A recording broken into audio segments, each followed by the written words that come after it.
Thanks for staying with us. You're watching Standpoint. We've been talking about the 10th legislative business. We've been speaking with a member representing Somolu Federal Constituency in the House of Representatives. He's also the chairman, House Committee on Public Assets, Honourable Ademorin Kuye. He joins us, or he's joining us from Abuja studio. Thanks for staying with us. Thank you for having me. So one of those legislative businesses is that recently the House of Representatives directed its committee, which you heard, on public assets, to launch a comprehensive investigation into the management of public assets by various ministries, departments, and agencies of the Nigerian government. And I wanted to ask, why is there so much uncertainty around the assets owned by the federal government? Over the years, I'm not sure any government has been able to say categorically and clearly the number of assets and the state of assets it owns. I'm very happy that you have this information, that it's very sad, it's very unfortunate that a whole country as big as Nigeria cannot tell, offhand what it owns. And this is not, the reason is not far-fetched. The ministry or the agency that's supposed to be in charge of that has never been functional until very recently under the presidency of Asiwaju Bola Ahmed Tinubu. That's the Ministry of Finance Incorporated.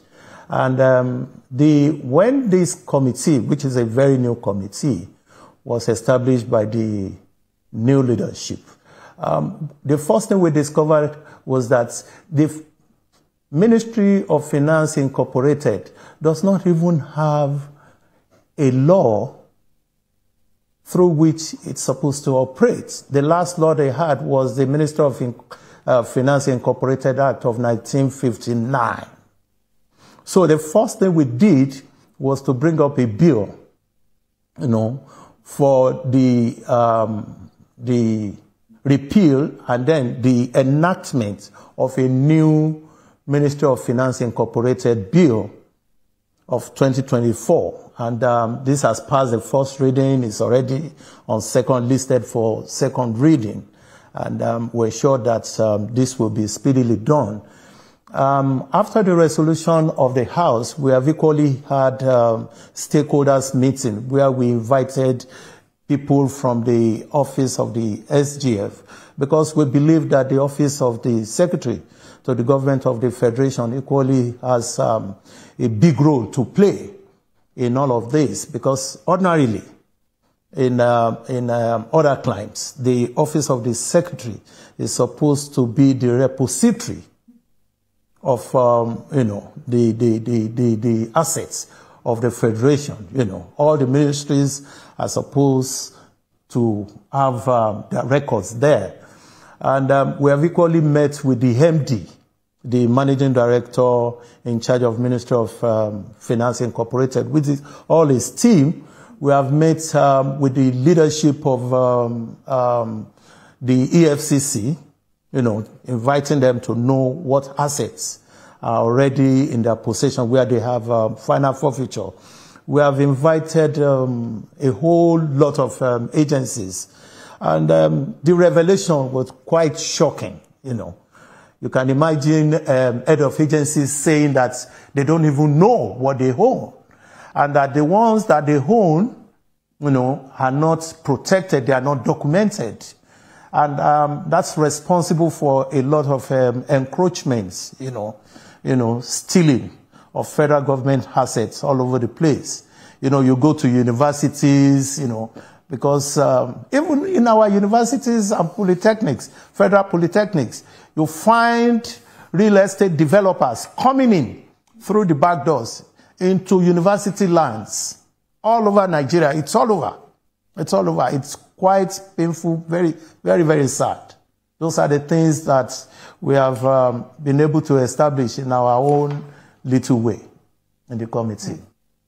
And that encroachment you talked about, in your findings, is it that people know that, look, these lapses exist, and so they take advantage of it?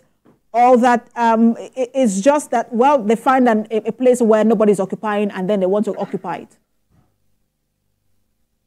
It is the two. Number one, those assets are not well demarcated. You go to airports. Can you imagine people building, encroaching into airports? Ikeja Airport here, Kanu Airport, Ilorin Airport, encroached upon. Go all over the places. You see a lot of encroachment. Then you see civil servants who have been given staff quarters to live in, converting the same to personal properties just because there are no records in the ministries to show that this were leased out or were given out to staffs, you know, and quite a wholesome rot in the public asset of Nigeria. Interesting you mentioned that, you know, because I was going to ask you if you know, somehow you also find in your findings, if you discovered some politicians who are also, you know, occupying government assets, or if you have also found government assets in private hands, especially, you know, through politicians. No, particularly the ones that were found. You know, most of the time, you know, politicians come and go. You probably, at most, you spend 8 years in office. There you go. And that time is so short for people to lose memory of the fact that that property belongs to the federal government. But where you have somebody living in a quarters for 20, 25 years, the likelihood of records missing, particularly when the same people that are occupying those assets are the ones keeping the records, you get to find that mostly amongst civil servants and not too much amongst politicians. And I wanted to go back to the Ministry of Finance Incorporated. That there was a board, you know, that was inaugurated for that agency under the Buhari administration. I one thought that, oh, they have gotten to work. I think the chairman of that board, if I remember clearly, I hope I got his designation right, should be Usman Shamsuddin, if I'm right. Between the time where they were inaugurated, and now, has anything been done, you know, by that agency? Well, you know, the way most of the MDAs try to hold on to assets as if it's a personal property. We discovered in our investigation that many of them are not fully cooperating with that agency, but we have started to enforce that compliance to ensure that they cooperate and they surrender the list of all their assets to that agency. We are equally working with the ICRC, that is Infrastructure Concession Regulatory Commission, because some of these assets too, you know, when they are concessioned, people forget that they are still federal government assets and they needed to, you know, come back to federal government. You know, they use it in a way that you think that it's been completely sold.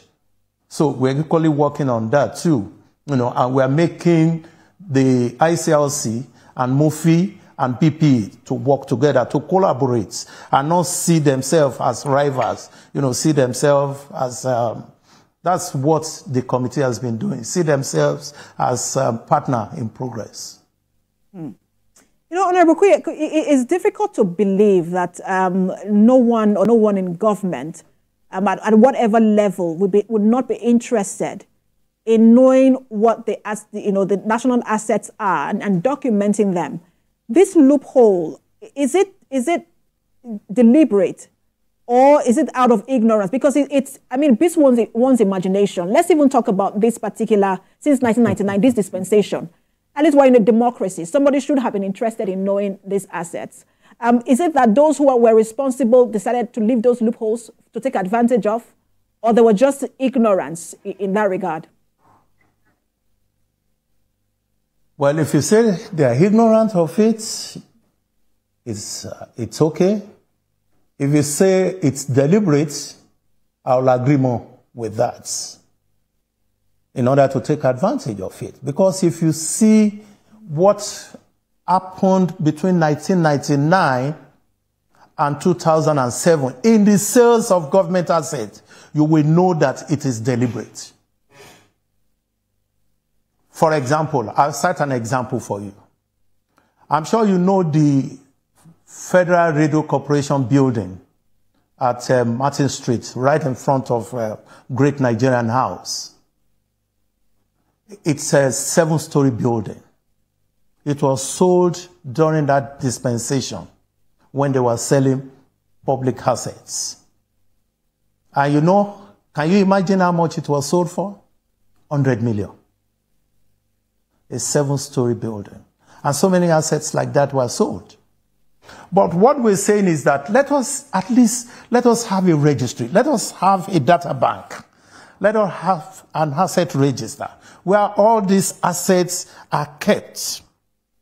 We now know the value of the country assets. We can even use it to negotiate transaction, to negotiate loan.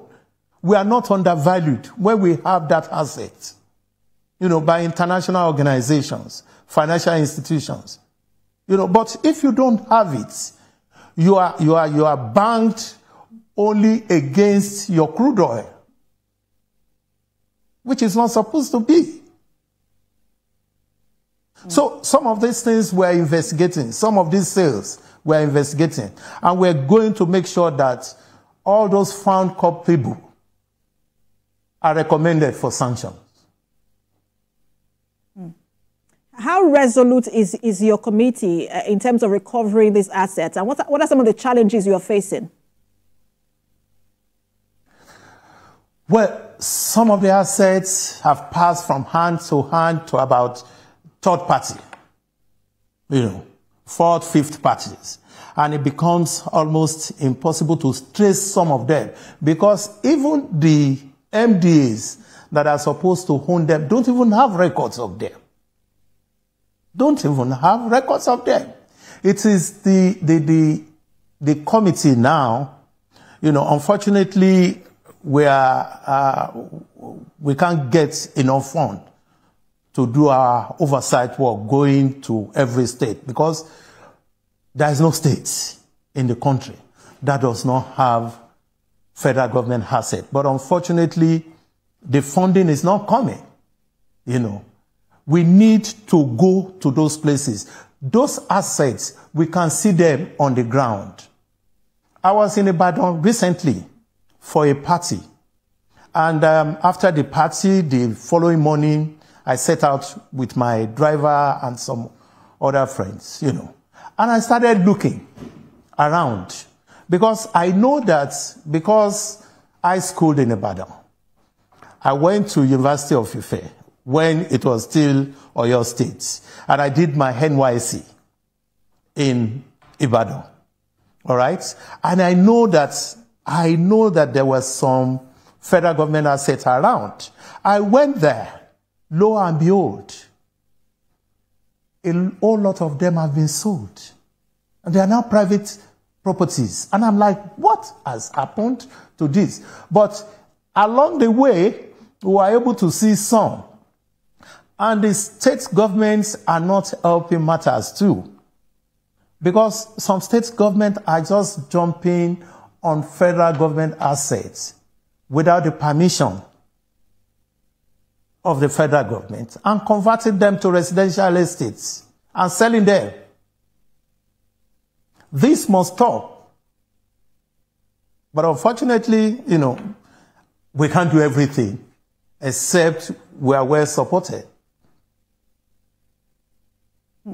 And I also want, you were talking earlier, you were talking about, the radio house and how much it was sold for. Let's talk about the privatization process and the impact it also had on our public assets. Did you find, were there any discovery in that regard? Oh, yes, of course. A whole lot of, assets that were said to have been privatized. We discovered that they were undervalued. The valuation report was not even there in the record. The ones that are there have been compromised, whoever did them, when you're supposed to have professionals who can do the proper valuation of assets, they bring quacks to come and do the valuation. So they undervalue and then they privatize, And then, a whole lot of things have been discovered. We won't let the cat out of the bag for now because it will look as if he already made up his mind before he started the investigation. A whole lot have been investigated. And we're going to come up with reports that we'll send to the leadership that will soon be forwarded to Mr. President for execution. So when you say some of these assets are undervalued, my thinking is that, look, somebody says, this building is supposed to be, for example, let's say 200 or 2 billion naira. Somebody says, oh, let's put it at 100 million naira. It almost seems as though that person wants to go behind and also buy that asset. And so he reduces the price just so he can get it. Is that what you have also found? In some ways. In some ways, government officials are paid. We can't establish that, but there must have been some form of consideration for the system, for the process to be compromised to favor certain people. And were those monies, returned to government coffers? For example, the one that was sold for 100 million naira, did you find that the money was actually, put in the government coffers? Yes. They pay into government coffer. We see that those monies were paid. But that's not the point. The point is a property that is worth over 3 billion that is being sold for 100 million. That is criminal. That is inhuman. That is inhuman. What can we do? And we have discovered that in so many assets that have been sold. And we are going to make sure that we recall and make sure that proper thing is done. Because they are being investigated.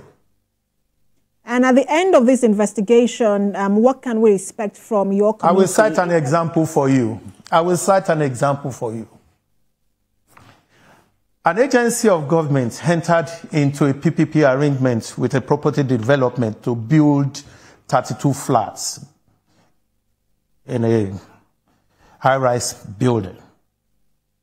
They built 32 flats. The value of the land was not taken. If it was taken, there is no way somebody will build 32 flats and then what they will give to the agency was just 2 flats. 2 flats out of 32. And these 2 flats in Kuye were let out by the developer on behalf of the government. And he paid such money that for the 2 flats that he will not pay for a flat in the Mushin. And that was what they paid into government coffer. Can you imagine that? Was the agency not aware, or there is some sort of connivance between that agency and the developer? Well, unfortunately, the people, the public servant, the civil servant that did that have left office. The new ones are saying, we didn't know anything about it. We met it like that. We equally are investigating it. We were shocked that this was done and all of that and all of that. We have asked them to bring all of the agreements that they signed because we want to look at it. Well, is there a possibility that such an asset can be recovered from the developer? And I'm telling you that this is an asset in Kuye. You can imagine a developer telling us that he rented out a 3-bedroom flat in Kuye for 1 million naira.